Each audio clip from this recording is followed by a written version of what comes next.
We're going to continue to work with masks, but I want to show you some things that are particular to masks, especially if you plan on animating or moving your masks.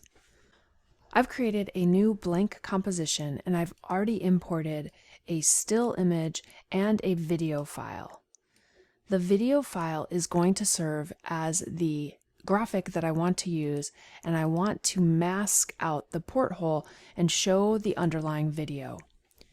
In order to do this, I want to make sure that the porthole layer is selected, and with my ellipse tool, I'm just going to click, hold, and drag. As you can see, we are revealing the area of the porthole as we drag with the ellipse. Now that I have the ellipse, I'm going to switch back to my selection tool. If we double click on the edge of the mask, we will activate the bounding box, in which case we can manipulate roughly the shape of our mask. To make this a little bit easier for me to see, I'm going to go ahead and I'm going to change my mask to inverted. This will hide the area that the ellipse is on and reveal the underlying layer. As you can see, the shape of the porthole itself is not a perfect ellipse. The shape of it is more of an augmented type of ellipse. So to be able to dial this in, I'm going to need to use my pen tool. I'm going to click on the pen tool, and you may need to double click on the edge to drop the bounding box.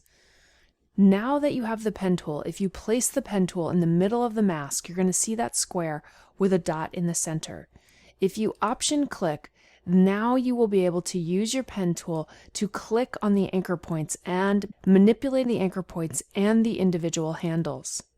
I'm going to move the anchor points and the handles as needed so that I can manipulate the shape of my mask so that it follows the outline of the original type of shape. So I'm going to just roughly place these points where they need to be, and then I will go ahead and grab the handles and make any necessary changes that I need in order to create the mask so that it follows the shape of the porthole. And I'm just going to make sure that the mask is going to completely cover the inner section of our porthole. Now that I have that in place, if we play our animation, you will see that the underlying video is going to play through the hole. Now, the video itself is not really centered into the area that I'd like it to be. So what I'm going to want to do is I'm going to want to move the video or animate the video as necessary.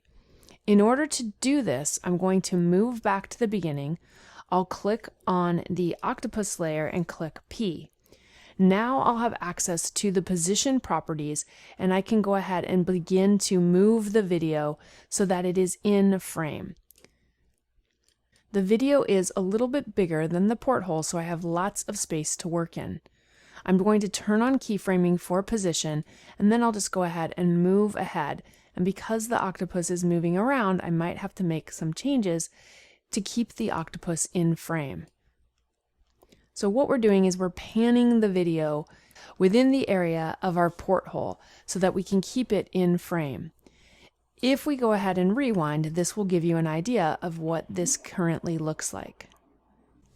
Now, once you create a mask on a layer, it is going to be tied to the layer, which means that if we come up to our porthole and we open our position properties and we begin to move the porthole, you are going to see that we're moving the mask along with the porthole. There is no way for us to move the porthole layer without moving the mask as well. If you want to move the mask independently of the layer that it's on, you need to do something a little bit different. So I'm going to go into my compositions. I'll select this composition and hit Command or Control D to duplicate it. I'm going to double click to open this in my timeline. And now what we're going to do is we're going to get rid of the mask.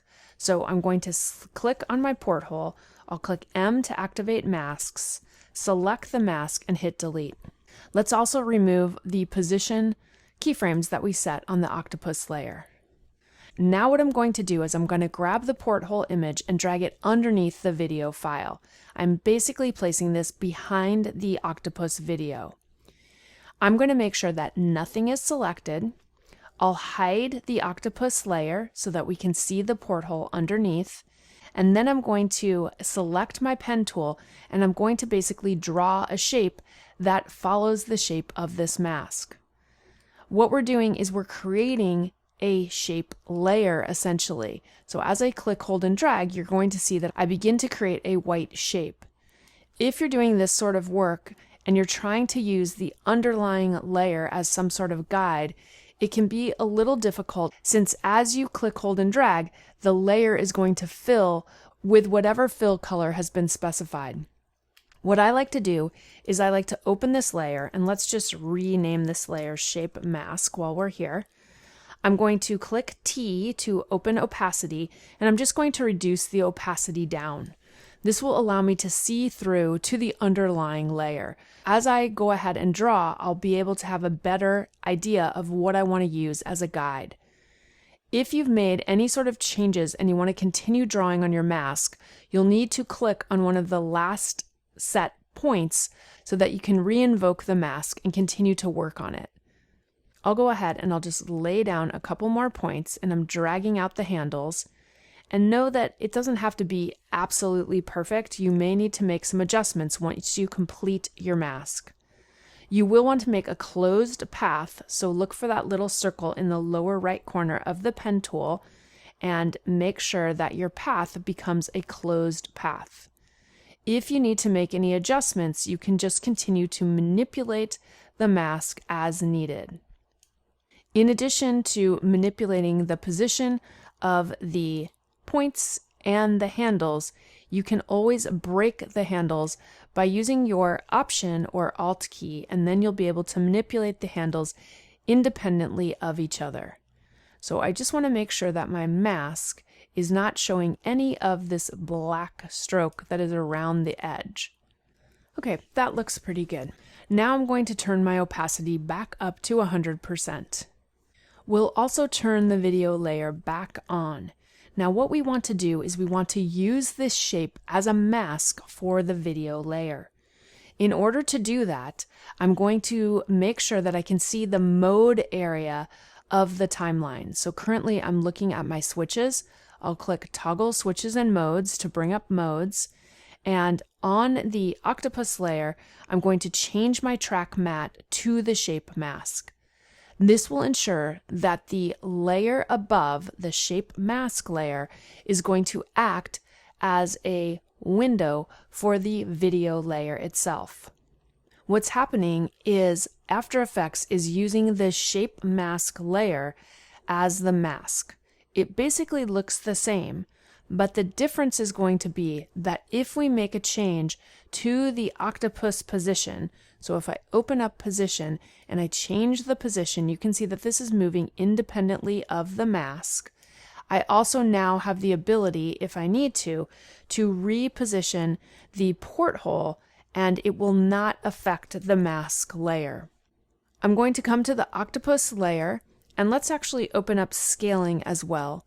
We'll scale down the octopus video a little bit, and let's just scrub through the timeline and make sure that our octopus kind of stays within the porthole.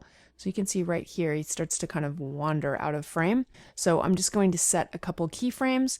I'll go ahead and turn on keyframing for position.